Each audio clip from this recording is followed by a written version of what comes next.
My interlocutor at the Horizons podcast has been one of the most consequential foreign policy thinkers of France and Europe for close to 5 decades.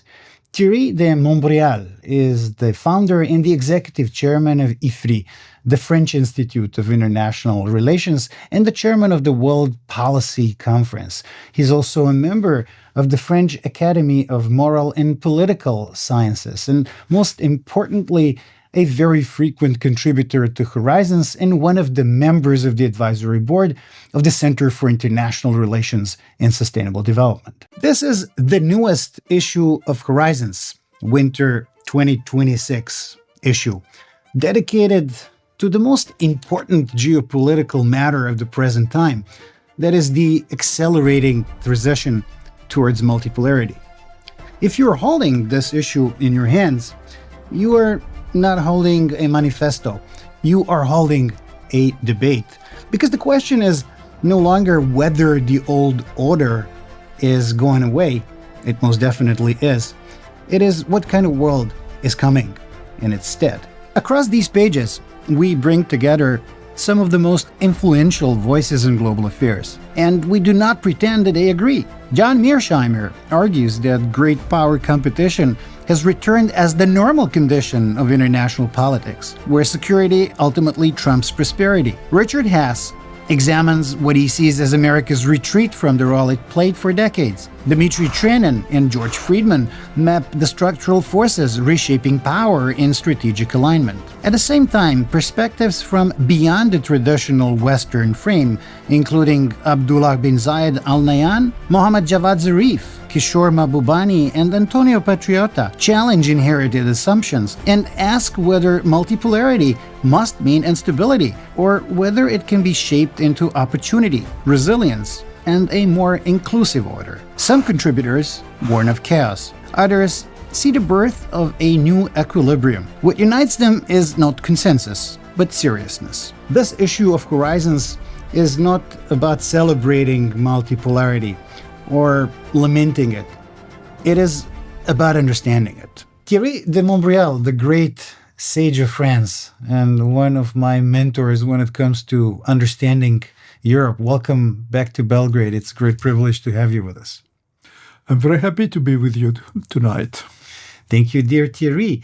And I have to start by asking about Europe. Big picture question is Europe really in an existential crisis? A lot of people claim that Europe is currently in an existential crisis. What are your thoughts? Well, I would never say that Europe is in an existential crisis. Europe has been Europe for centuries and millenniums, and it will remain Europe. The question, I suppose, is the European Union is in an existential crisis. I believe strongly that the European Union will survive, but in a form which will evolve gradually. And maybe in 20 or 30 years from now, you, who will still be a young man, you will live in a Europe significantly different from the one we have known in the past. But, if you look at the European Union as it is today and compare it to the European community before the collapse of the Soviet Union, it has already changed a lot. So if existential crisis means something quite different from the model of the founding fathers, the answer is yes. And do you think that this change that you're talking about, which is not necessarily for the worse, it could be for the better, this change is going to mean in the future a more integrated, a more deeply federalized Europe, or more of a national Europe, much more than what we have today? I think a brief answer to this question takes us to the current ideological debates. In Western Europe, as you know, you have many voices who say we should rush towards federal Europe. And you hardly hear people who talk openly and in a sophisticated way about other possible evolutions. Personally, I do not believe for a second that we will move towards a federal union. So federation comparable to the United States of Europe, this I think will not exist. In 200 years, I don't know, but in the foreseeable future, I don't think so.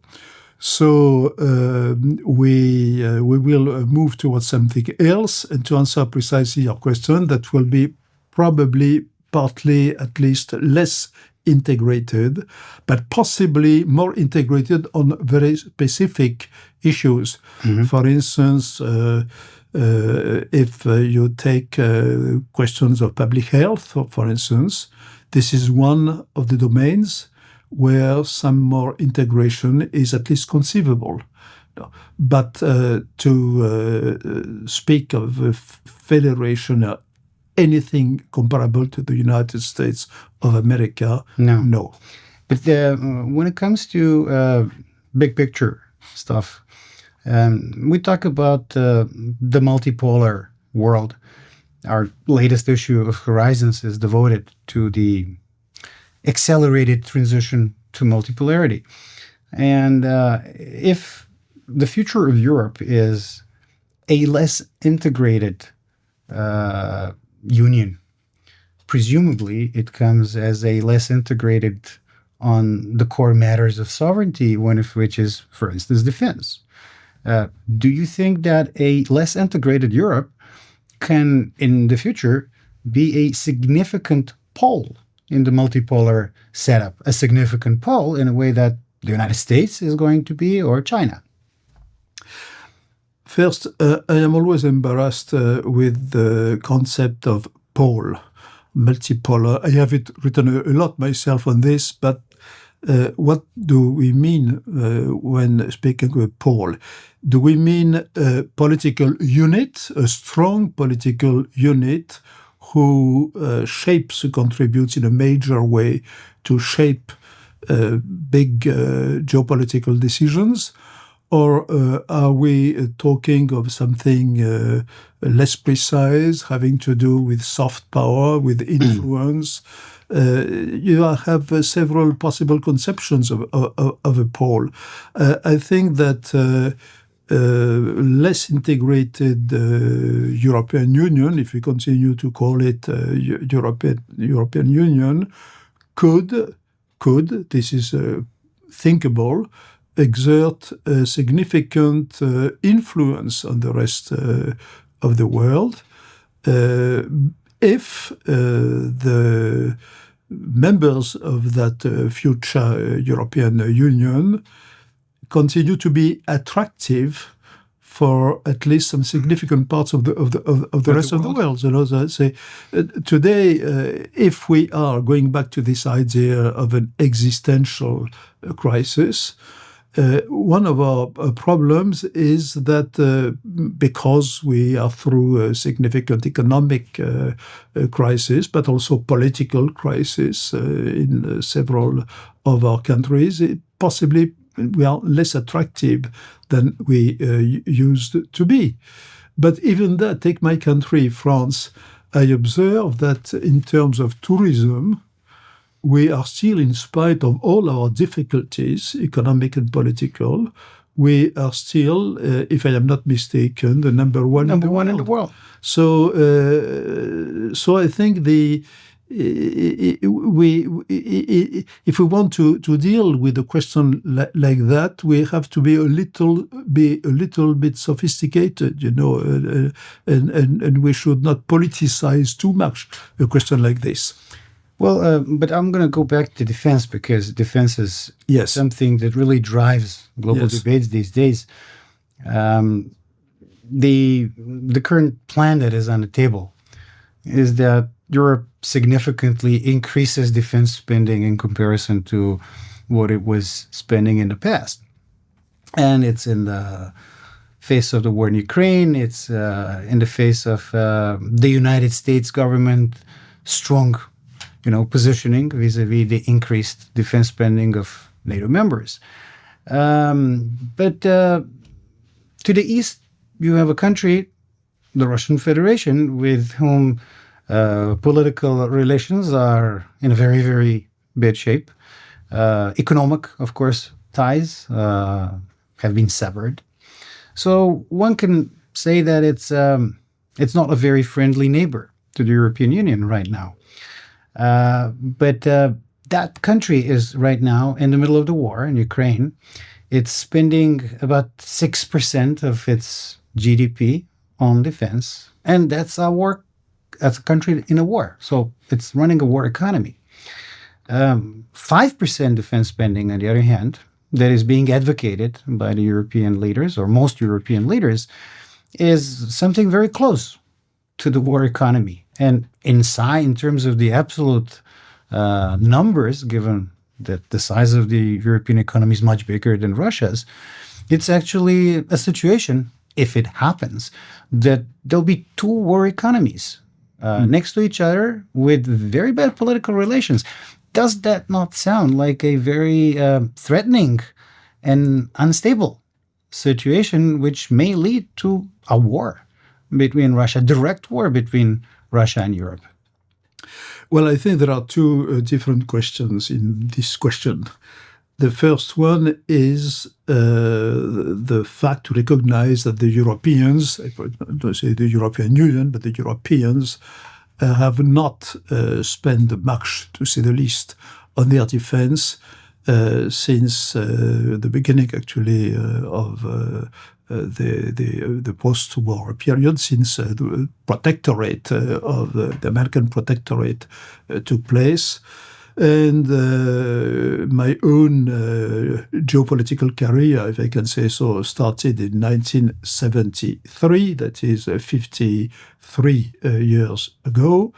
And I remember that the big subject, talking with our American friends, was burden sharing. You are not doing enough for it's been going on for 50 years, so discussion. More than 50 years. And I think we should thank President Trump for that, because he obliged us to realize that we cannot expect forever to live under the protectorate, under the protection of the United States, or whoever, by the way.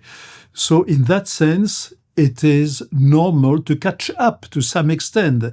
I would not compare with Russia today, because just to build up a strong defense capabilities is not necessarily to prepare oneself for an immediate war. You see, so that's the first point. The second point is what do we do with that? Because to spend money on defense is easy.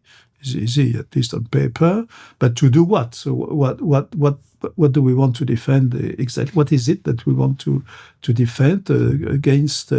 What kind of threats? We have to be very clear-minded about threats, not the threats tomorrow, after tomorrow, but horizon of 20 years or so, and so forth and so on. Are we considering that the European Union is one political unit? So we are back to the previous crisis, or do we consider ourselves, which in my humble view would be more realistic, as a strong alliance of some sort, with or without NATO in the future? Is it some strong European alliance that we would like to build?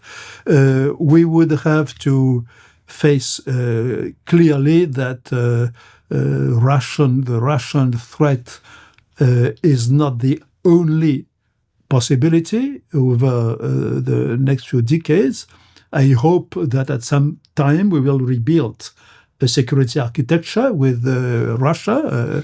I hope this will happen in the next few years, let's say. But are there other threats? What kind of threats? Are there threats coming, for instance, from the southern flank? There is not only the eastern flank. For a Frenchman, the invasion by Russia is definitely not the main threat that France might be facing, etc., etc., etc. So to sum up, I would say first that to catch up and to build up reasonable defense capabilities, yes, we have not done that enough, with also the industrial capacities going along with that, the cooperations, which is not something easy. And second, we should have much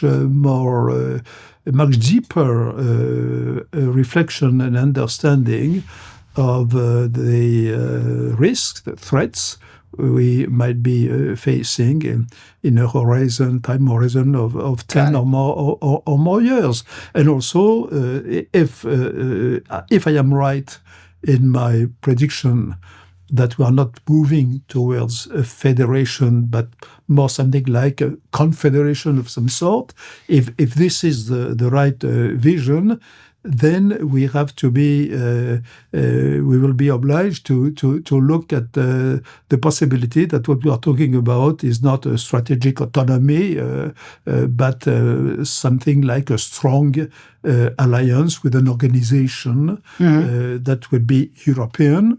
And what Europe, well, at the level of the confederation, if the right is correct, and these sort of things. So we have to look at all these questions in a more nuanced way. But okay, I get it. So spending more of defense is something that is reasonable, expected, and maybe even overdue, right?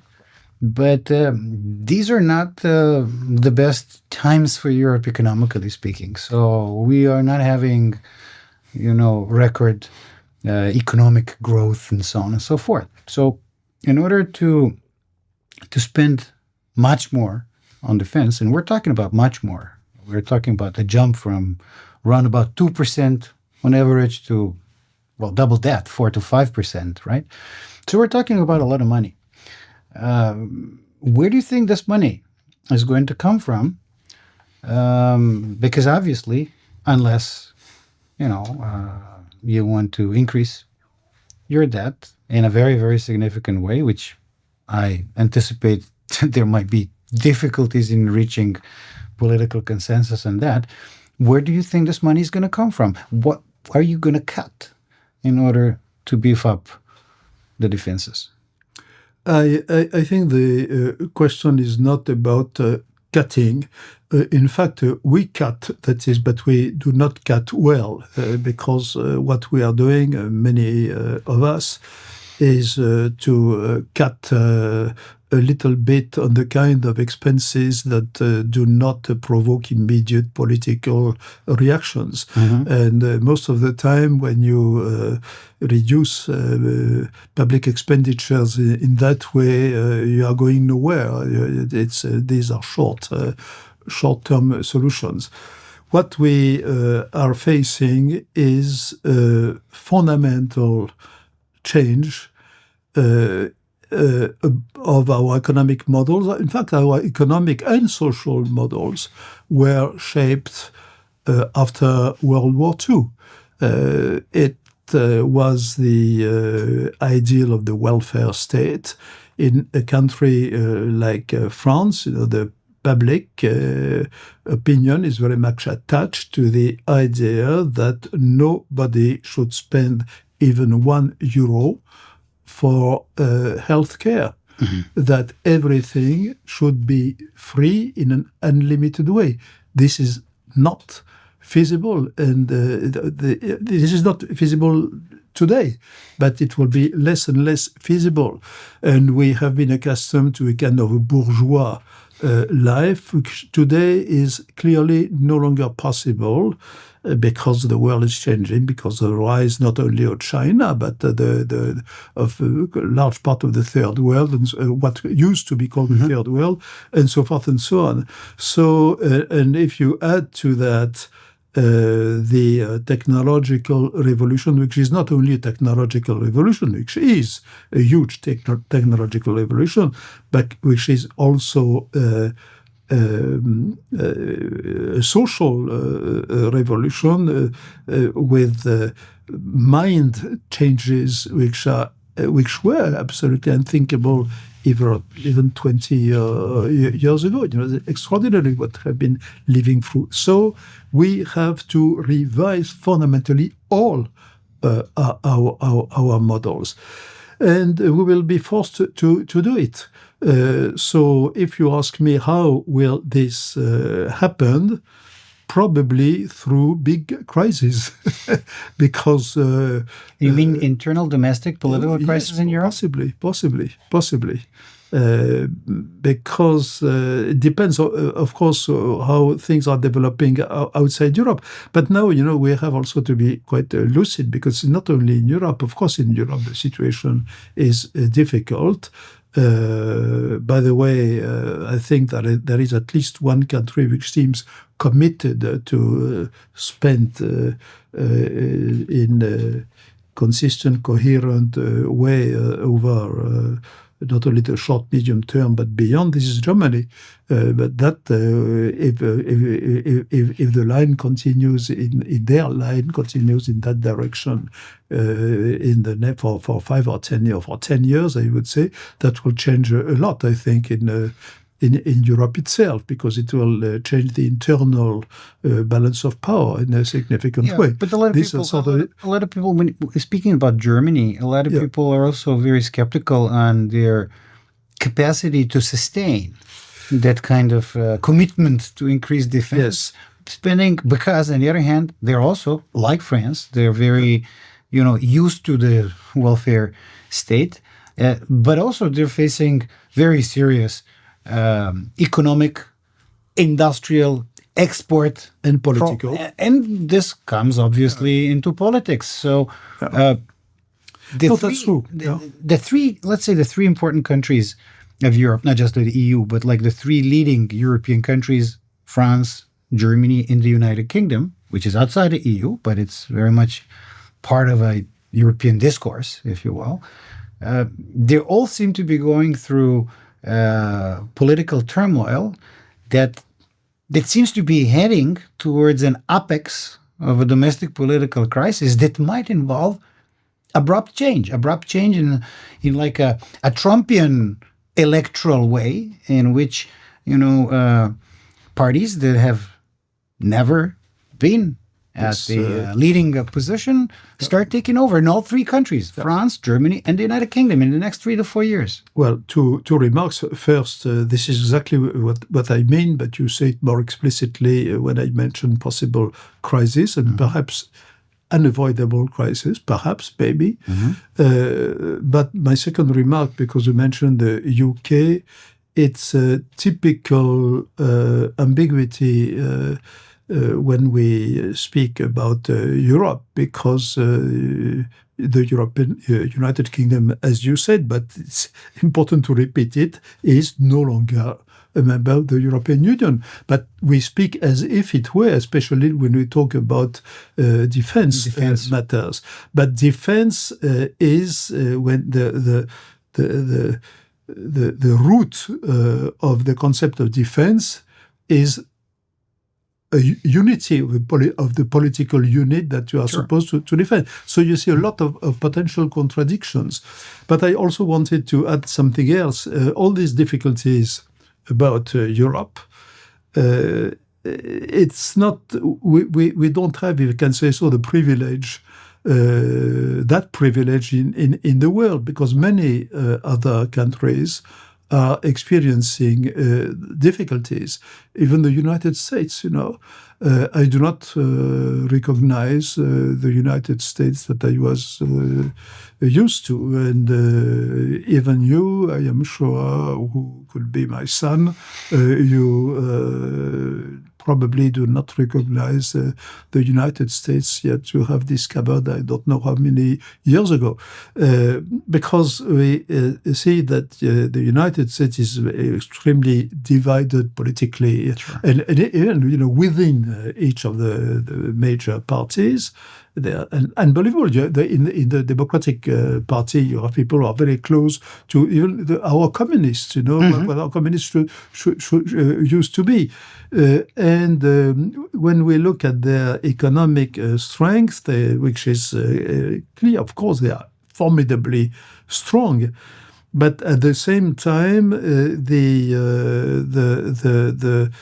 economic strength we are thinking about when we think about the United States today is concentrated on a relatively small number of tech companies, which are led by strange people sometimes. But behind those strange people, you have also different vision of the future world. So where does that lead to? I don't know. I mean, even the best observers of the United States are not very clear-minded when they speak of the future. A lot of people are talking about the fact that the United States is actually going through a revolution right now, which we don't know if it's going to succeed or not. Absolutely. Right? But in Europe, the situation, I believe that the crisis in European Union is more tangible, especially because of the economic side.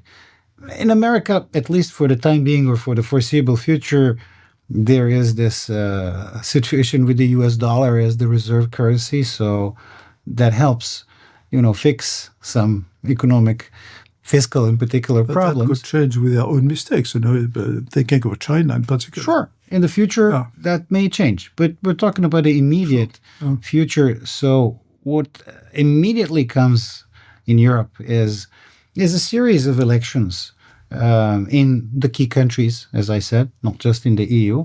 But a lot of people believe that it's only France and Germany that have the weight to actually shift the policy debate in one direction. So you can have, let's say, an extreme right or an extreme left party win an election here and there in Europe. You get it in Greece or in Austria or sometimes in the Netherlands.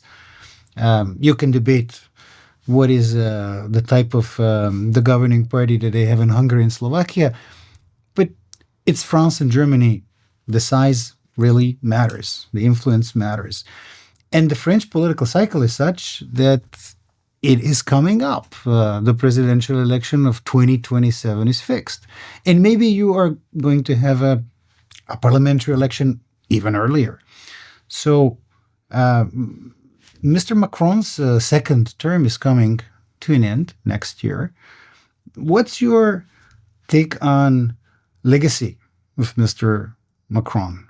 And do you think that France is moving towards a fundamental political change in the next 12 months? Well, talking about legacy, frankly speaking, it's very difficult because we are much too close. When I read books which are being written these days about the Giscard d'Estaing, for instance, who left power in 1981, the books which are written today are relatively quite positive, actually. So the way they look at Giscard today is totally different compared to what they said about it in 1981 after when Mitterrand when he lost. So it's very difficult, and I would say it's too short-term political. Say that's why I would not like to speculate on this. because anything that can be said today about the legacy of Macron is part of the very short-term political debate. I think, like many others, that he made the huge mistake by dissolving the parliament last year. It's quite strange. I mean, nobody understands exactly why he did that. Maybe himself does not fully understand it, and so forth and so on.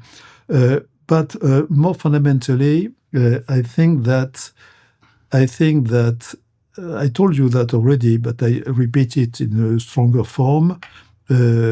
Sometimes when a situation seems unsolvable, you have to go through a deeper crisis to start reforms. Reforms, for instance, if you take the retirement age, it's absurd that a country like France has not been able to do the right moves. But this will have to happen sooner or later. Will it be in 2 years from now or more? I don't know, but it will have to happen pretty soon. How will it happen? Probably through a major economic, political crisis. And political change that comes as a result of it. Yes, but it will happen because it will be unavoidable. No, it will be unavoidable because the monetary system, because the European Central Bank at some time will, and the International Monetary Fund will exert such concrete pressures that there will be no other choice. And even if you have for days and weeks thousands or tens of thousands or maybe hundreds of thousands of people who demonstrate in the street, it will not change the ultimate result. So yes, it will have to happen. In the case of my country, I do believe that we still have the human resources that could allow some reasonably positive catch-up when we have reached the bottom, so to speak. But you're still in the process of racing to the bottom. Something has to happen. It's impossible to, when you make predictions on issues like that, it's impossible intellectually to be specific, but you can say something. There will be at some point a major, let's call that incident, that will change the course of events, and which will make a rebound possible. So, frankly speaking, I am more concerned, maybe you will smile, about the future of the UK. Because in the UK, I think there is a civilizational change which has been already more engaged than in other countries in Europe, including What do you mean France. by civilizational change? I mean that I think the Commonwealth, I will say it with simple terms, and I mean the Commonwealth is back, but it is back in the UK. I see. So you think that is a bigger problem than migration and social problems in France, for instance? Because it is not. I think that our British friends do not think in the same terms when we speak of migrations. When the typical Frenchman speak of migration, he would think of foreigners who come in France. For the Brits, it's not foreigners; it's the Commonwealth. Mm-hmm. I say that simplistic terms, but I think it makes but that is a probably little bit also of a difference. But that's probably also going to add to, the increasing of the probability of a political crisis coming with a change in the United Kingdom as well, which is, by the way, because of the political system in the UK, the easiest change might take place there because of the first plus the post system. Like in France, it's because of the nature of the presidential system, so that you have essentially a plebiscite, you have a referendum. So there, a change is easier than when you have to deal with complex coalition making like in Germany or elsewhere. I agree with you that the UK is also in a troublesome spot. No, but you see, there is a difference, which is I don't know what is the future of the monarchy in the UK. Many people thought that it would disappear after the death of Queen Elizabeth. Well, and so far it is still there, in spite of former Prince Andrew. Yes. But in France, I am not sure that the Fifth Republic will survive long as it is today. So you mean the Sixth Republic may be something that we witness in our times? I don't know if it is the Sixth Republic, and I would hesitate to use the term Sixth Republic because, as those of the people who are listening to us may know, the Sixth Republic is a term used by Mr. Mélenchon. But I think the kind of half monarchy system of the French Fifth Republic, with a strong presidential role. For instance, if you take the issue of foreign affairs and defense, the president of the French president is an absolute monarch. But don't you think that this is more in line with the current geopolitical developments where, like, the big players, the United States or Russia or China or India, for that matter, are all led by very strong leaders that more or less control the foreign policy in their own hands? The trend is towards that. That's a very good point. But a very strong leader is not necessarily an absolute monarch. I mean that, for instance, in Germany, so far, to be a strong leader, you have to convince the parliament, the parliament to support you.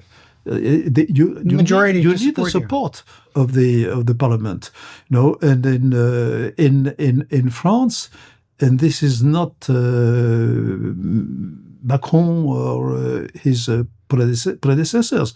Sarkozy was the same. They can make all the decisions alone. It's absolutely. It's absolutely extraordinary. I remember a conversation I had myself more than 20 years ago, actually. That was the beginning of this century, with Hu Jintao, the former president of China, of Xi Jinping. He visited IFRI, my institute, and I had a chance to have a 40-minute discussion in my office with only the translator. And I asked him about the decision-making system on foreign affairs at the time in China. And he explained me how it was a collective decision within the restricted number of the permanent members of the political bureau. And we laughed because of a conversation that I knew that he had the day before with President Sarkozy at the time. Sarkozy told him, "I am more powerful than you are." Which in that sense was true. So going back to serious matters, I agree with you. That there is an objective need for strong leaders. But since we are in Western Europe, at least, and in larger Europe to some extent, democratic countries, I think that strong leaders are leaders who are smart enough they have to have strong views, they have to have a good understanding of what has to be done, and they have to have the capacity to convince the parliament and the other bodies, but also the public opinions, that certain things, unpleasant things sometimes Need to be done. have to be done, So this is the sort of strong leaders we need, yes. So who do you think is the world's strongest leader today? Well, it's easy to mention some strong statesmen, I would say. They definitely people like Xi Jinping is obviously a statesman, no doubt about it. To look at the other extremity of a small country, I mentioned two small countries. Lee Kuan Yew, the founder of Singapore, was a strong leader. But I'm asking about today. I was going to mention President of Rwanda, Kagame, is a very strong leader. And when you visit Kigali, for instance, you cannot but be impressed by what has been achieved in that country. So you have a number of strong leaders. If you mention Putin, I think that for Putin, there are two ways, at least, to interpret what he has done since coming in power. And I think history, how history of his own people will judge, I don't know. But I would say he's a strong man. Definitely strong and a very powerful when it comes to decision making. Absolutely, in his country, maybe more powerful than the French president, even under the Fifth Republic. Absolutely, but you see, going back to that, because it's a very interesting point. Strong leader. When we speak of strong leader, we have we have in our mind the idea that history will judge positively. This is why I am careful about using the words, because in the case of Xi Jinping, I'm almost sure that, of course, he will be criticized. He certainly made mistakes, but he has been the leader it will have been a leader during a very complex situation. And it's likely that... and he has overseen great progress he has in the country. Immense progress in his country. But I think even though he's a different political animal compared to Deng Xiaoping, for instance, but today everyone would recognize that Deng Xiaoping was a great leader. A great leader, of course. And he was a very tough guy. The Tiananmen repression, that was Deng Xiaoping. Of course. Who took the lead. So this is why when we think about these things, we have to distantiate ourselves from immediate situation. This is why, in the case of Putin, I say he'll be is a strong, future strong historians. man for sure. Great leader in the sense we are just talking about now. I don't know yet. Let us talk about it in 10 years. In 10 years from now. When you invite we'll me do again. that. Of course. I'll invite you much earlier, Thierry. But you mentioned Xi Jinping in how he oversaw very significant progress in China, and in particular economic progress and technological progress in China. Now China is a superpower. It's technological superpower, it's financial superpower, it's superpower in so many other ways. And a superpower that seems to be championing a very different worldview from that of the other superpower that we mentioned, the United States, or at least the government of the United States, when it comes to the world order and, looking into the future. Now, going back to Europe, the relations between Europe and China. China being technologically arguably more advanced than Europe, especially in certain fields that Europe continues to prioritize, like green transition, sustainability, and so on, but also AI and other fields. So, how do you see the future of European-China relations amidst this political turbulence that we might be seeing in Europe in the coming years? Well, first of all, as a European myself, when I say as a European, that is talking about I'm French, but the European spirit, that is some sense of European history and some sense also of European future. I do not want to be dependent on any power.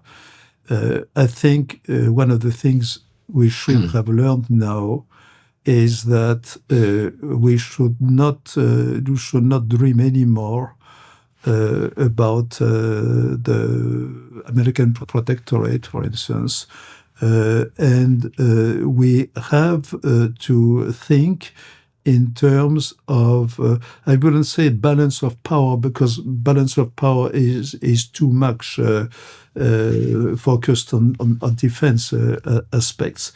But we have to find some reasonable balance between any major power outside Europe.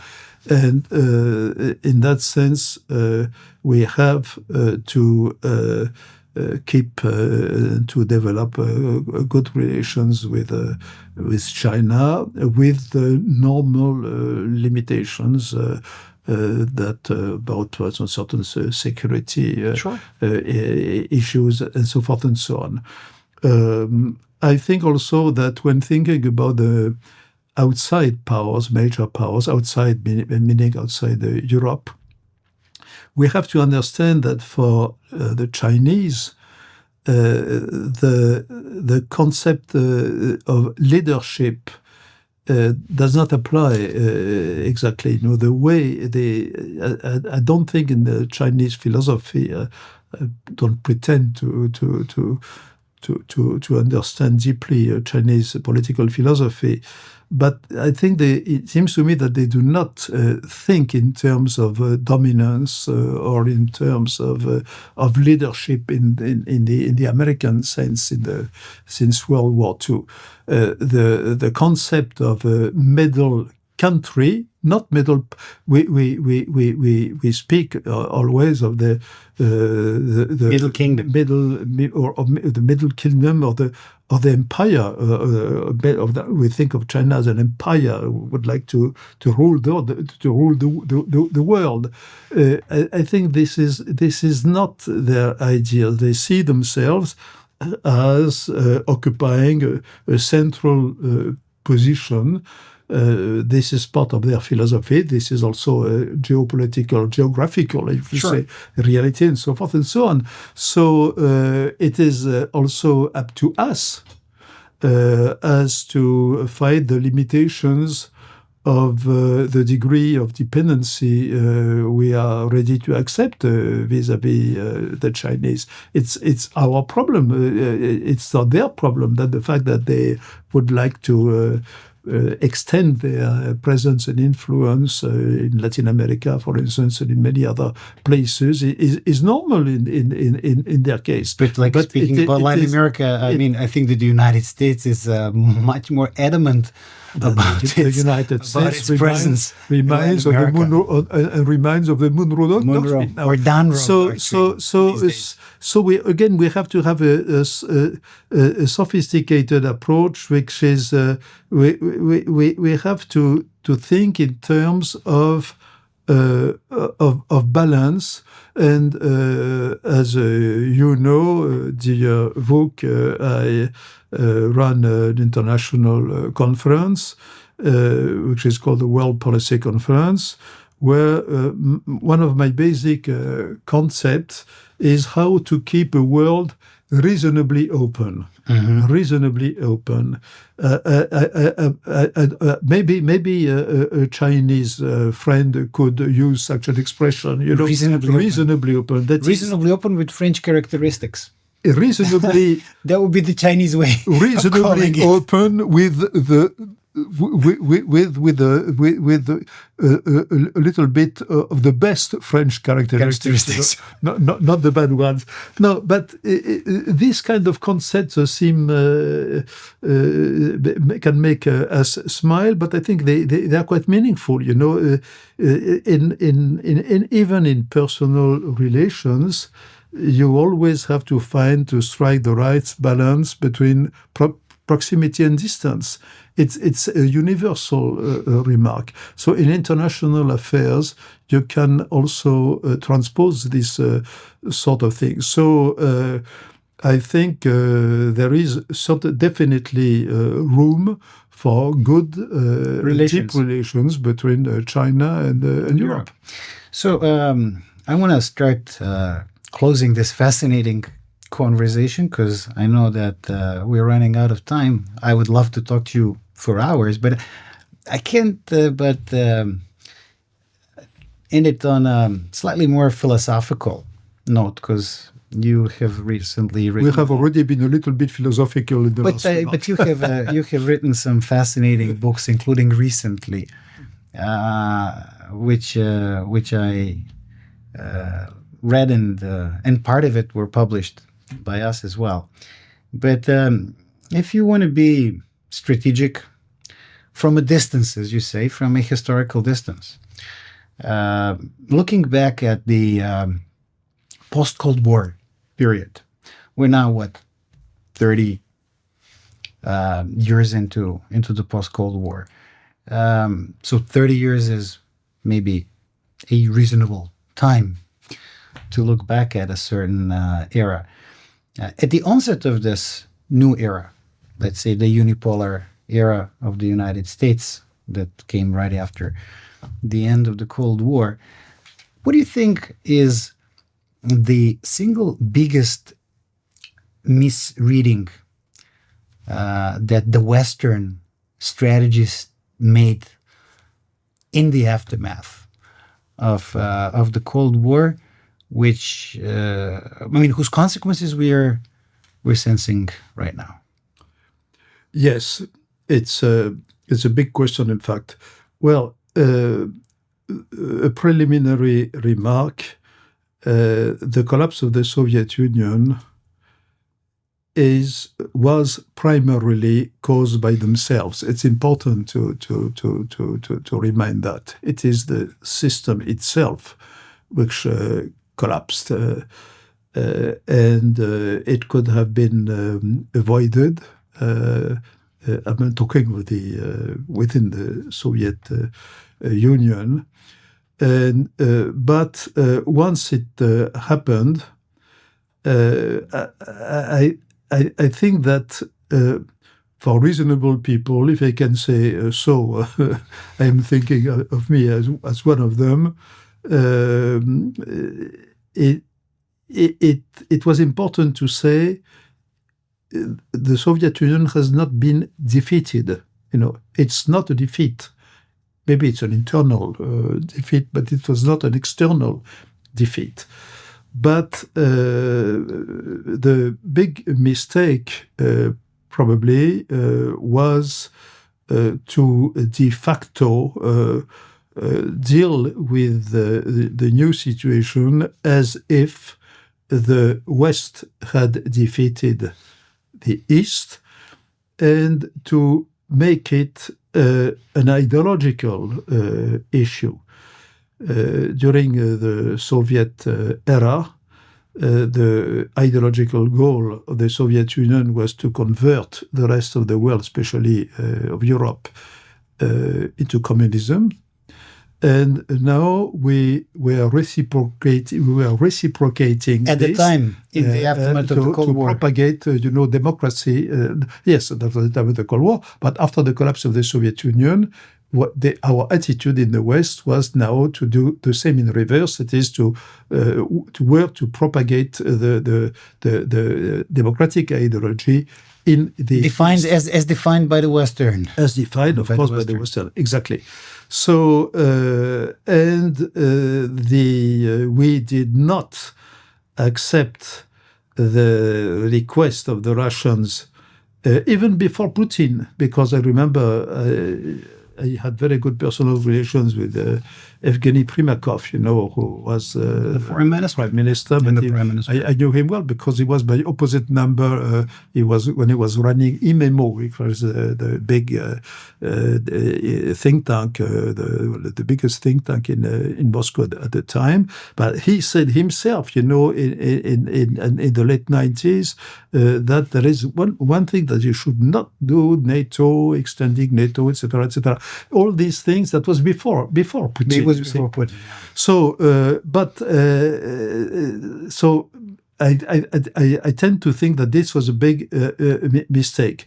But this being said, nobody can say if we had been smarter and not too ideological after the collapse of the Soviet Union. Of course, behind the ideology, there were economic purposes, of course. But would Russia had aspired to reconstitute, at least in part, their empire? Because of the collapse of the Soviet Union, it was two things. That was the collapse of the communist system, but it was the collapse of the Russian empire. So the question, and nobody can answer that question, was Russia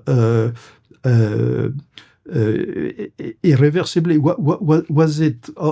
Would it have, nevertheless, with somebody else than Putin, would they have tried to reconstitute at least partly the empire? The question remains open. But we all knew, those at least who had an interest on Russian and European history, that Ukraine was the key.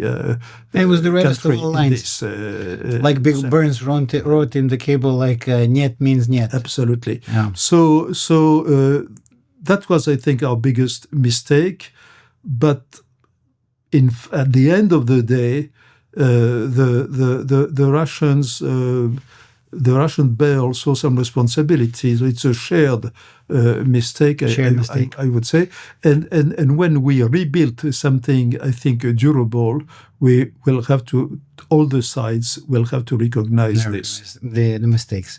So staying philosophical, and I promise this is the last question.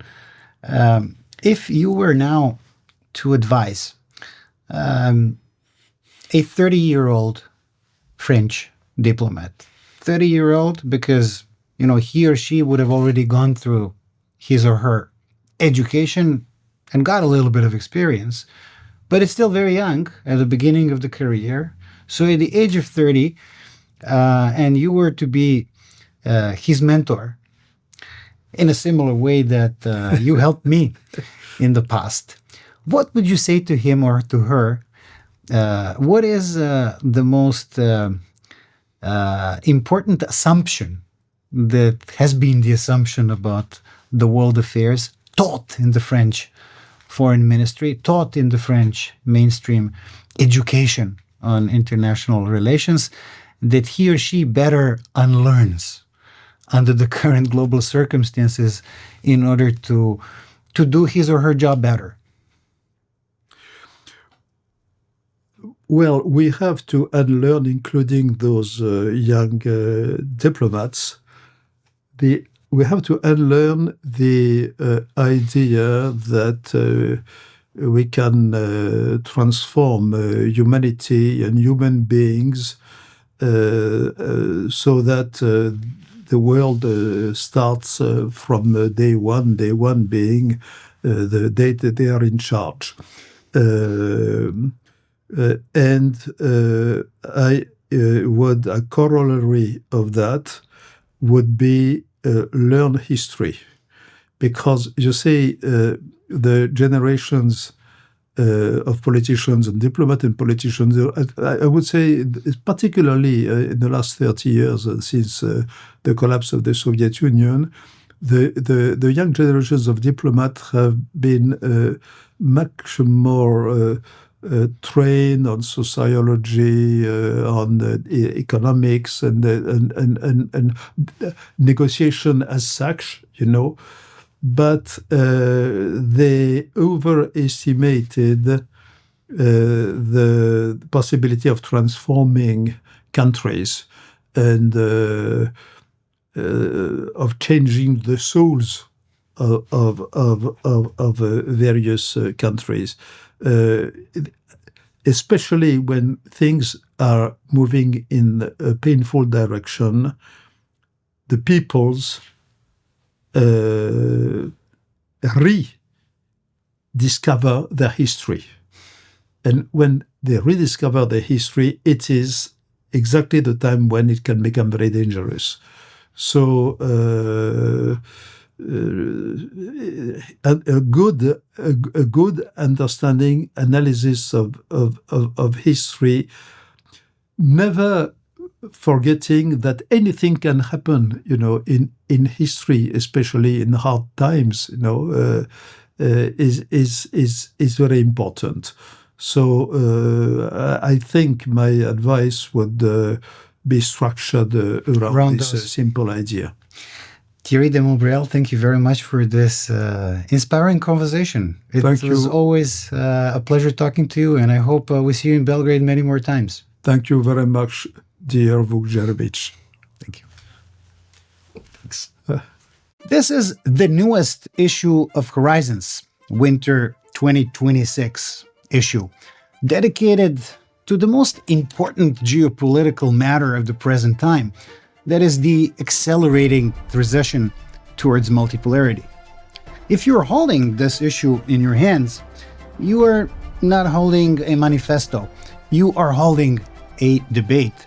Because the question is no longer whether the old order is going away. It most definitely is. It is what kind of world is coming in its stead. Across these pages, we bring together some of the most influential voices in global affairs, and we do not pretend that they agree. John Mearsheimer argues that great power competition has returned as the normal condition of international politics, where security ultimately trumps prosperity. Richard Haass examines what he sees as America's retreat from the role it played for decades. Dmitry Trenin and George Friedman map the structural forces reshaping power in strategic alignment. At the same time, perspectives from beyond the traditional Western frame, including Abdullah bin Zayed Al Nahyan, Mohammad Javad Zarif, Kishore Mahbubani, and Antonio Patriota, challenge inherited assumptions and ask whether multipolarity must mean instability, or whether it can be shaped into opportunity, resilience, and a more inclusive order. Some contributors warn of chaos. Others see the birth of a new equilibrium. What unites them is not consensus, but seriousness. This issue of Horizons is not about celebrating multipolarity or lamenting it. It is about understanding it.